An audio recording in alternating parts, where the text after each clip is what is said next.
So we missed the mark there. The first launch, I was picking up bits of rocket near the launch site. It was a bit sad. But we learned with each successive flight, and we're able to, eventually with the fourth flight in 2008, reach orbit. And that was also with the last bit of money that we had. So thank goodness that happened. I think the saying is fourth time's the charm. So we got the Falcon 1 to orbit,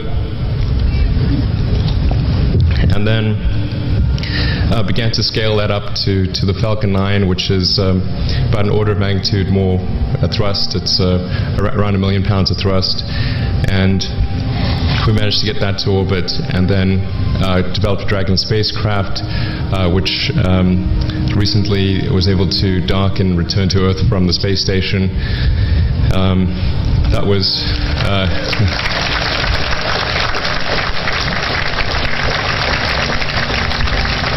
thanks. That was a white-knuckled event.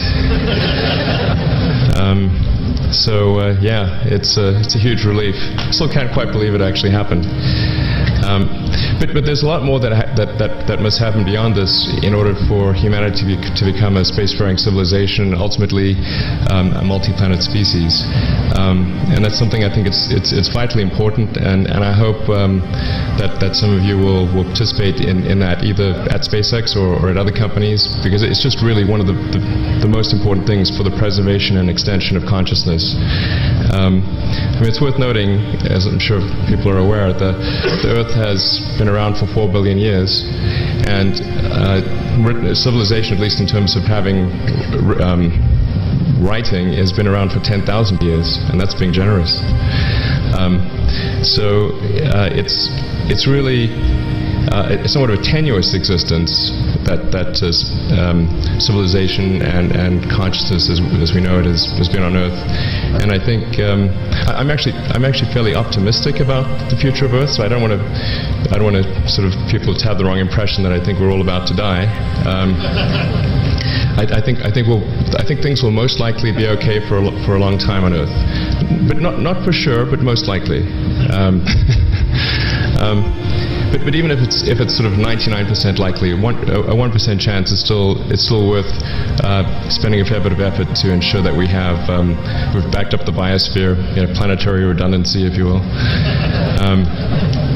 And so I think it's really quite important. And in order to do that, there's a breakthrough that needs to occur, which is to create a rapidly and completely reusable transport system to Mars. Which is one of those things that's right on the borderline of impossible. But that's sort of the thing that we're going to try to achieve there with SpaceX. And then on the Tesla front, the goal with Tesla was really to try to show that what electric cars can do, because people had the wrong impression. We had to change people's perception of an electric vehicle, because they used to think of it as something that was slow and ugly and had low range, kind of like a golf cart. So that's why we created the Tesla Roadster, to show that you can be fast, attractive, and long range. And it's amazing how, even though you can show that something works on paper, and the calculations are very clear, until you actually have the physical object and they can drive it, it doesn't really sink in for people. And so that I think is something worth noting. If you're going to create a company, the first thing you should try to do is create a working prototype. Everything looks great on PowerPoint. you can make anything work on PowerPoint. But if you have an actual demonstration article, even if it's in primitive form, that's much more effective for convincing people. So we made the Tesla Roadster, and now we're coming out soon with the Model S, which is a four-door sedan. Because after we made the Tesla Roadster, people said, "Oh, sure.